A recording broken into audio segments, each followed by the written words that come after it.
Hey guys, Utah Steve here. Hope everybody's doing all right. As you can see today, we're in my kitchen and I just want to briefly do a video on cooking trout on a George Foreman grill. So I've tried this one time before and it turned out pretty successful, so thought I would share it. There are many videos out there about cooking it in your oven and pan frying them and that kind of thing, and that's great, but I found a lot of success with the George Foreman. I can cook a trout in 7 minutes flat and it's delicious. Okay guys, so here I have two rainbow trout that I caught about a week ago at Butterfly Lake. If you've seen my Butterfly Lake and other adventures video, you're familiar with these guys. What I usually do when I bring them home is, I cut their heads and tails off and put them in their own individual freezer bag.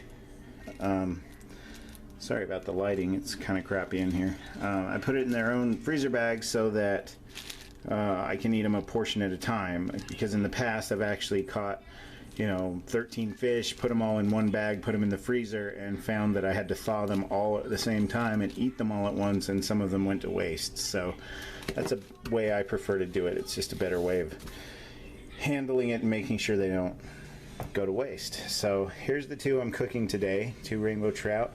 What I usually do is thaw these overnight in the fridge, maybe in a sink full of room temperature water.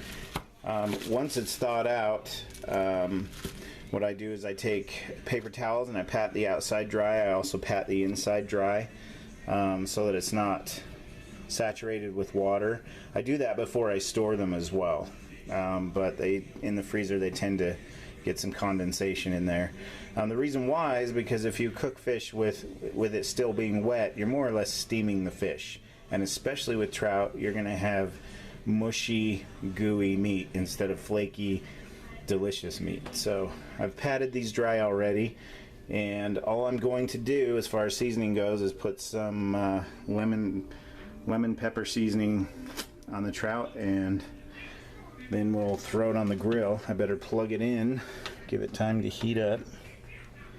When the little light turns green, we'll be ready to go. I wonder if I turn that light off. Yeah, that's a little better. Sorry about that, guys. Okay, so we'll wait for the little light to turn green, and then we will throw them on there and see how it goes. Okay, so let's go ahead and we're just gonna sprinkle the inside with the lemon pepper seasoning. Woo, bit much there. Some of it will cook out, so you can season these however you want. Some people just like salt and pepper, some people put a lemon wedge in there, some people even use butter, whatever your recipe is. This is just as an example of an easy way to cook a trout. Okay, and that's pretty much it as far as seasoning goes. I don't get into it too much because I like the actual natural flavor of the fish. So right now we're just waiting for the little light to turn green on the grill, and then we will place them on there. Okay guys, as you can see, the green light is on. We're ready to go. So let's go ahead and take our fish and just place them right on there. Sizzle, sizzle. Now, depending on the thickness of your fish, you might have to cook it longer, but this average sized trout that I usually catch in the High Uintas Mountains runs about 7 minutes to cook. So let's go ahead and put the lid down. Listen to that sizzle. I don't want to push down, I don't want to squeeze all the flavor out of it. I just want to set it down on top and keep track of the time. This isn't a cooking show, and so if I screw this up, I screw it up, but the last time I tried this it worked really well. So let's give it 7 minutes and then we'll come back. So it's been 7 minutes, and we're going to go ahead and just check it with a fork and make sure that it's cooked through. Look at that, isn't that beautiful? And all the greasy crap is down here.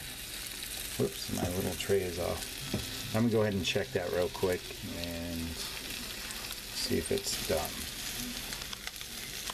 Let's see. Just pull back the skin a little. Now it's looking like it's a little shiny and wet looking still. We want it to be flaky and dry looking. So this fish is thicker than the last one I cooked, so 7 minutes isn't quite going to do it. I'm going to give it a few more and I'll tell you the total time on these. Okay guys, it has been 10 minutes. So we're going to go ahead and check it now. So I'm going to say, judging solely on how these appear, how they smell amazing. My wife doesn't think so. She actually went to the store to avoid the smell of me doing this. Yeah, that's nice and done. Flakes well with a fork. It's not mushy and wet. So I'm going to go with 7 to 10 minutes. This one's probably a little overcooked because this one's thicker. And that's why I'm checking this one, is because it's the one that has to be cooked more thoroughly because of its size.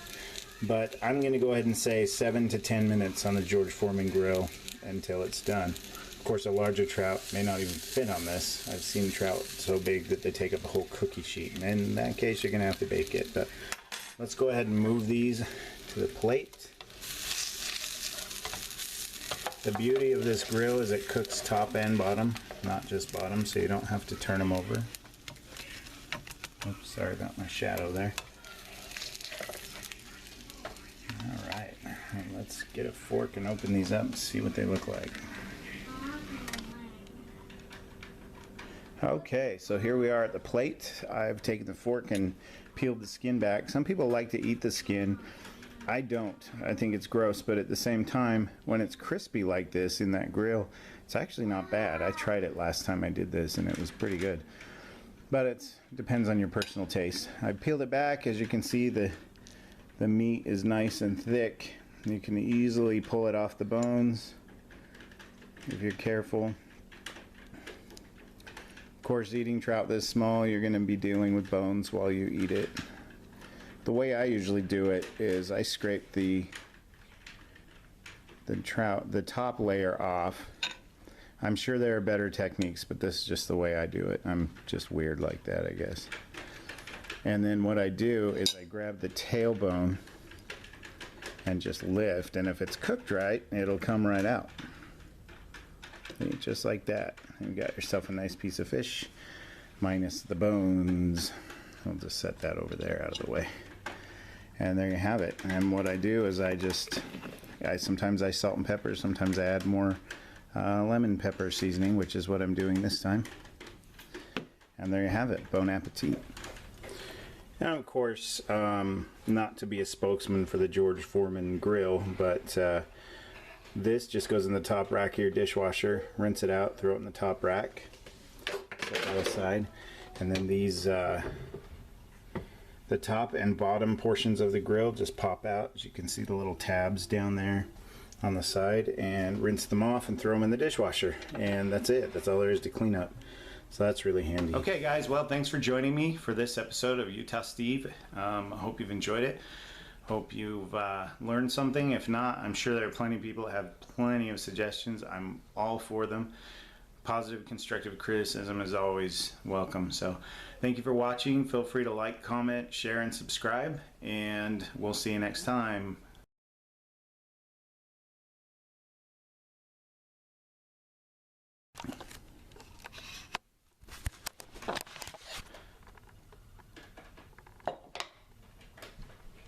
One more second, okay?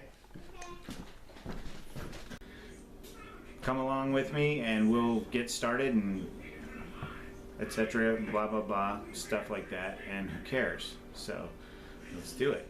Right, Dylan? Mm-hmm.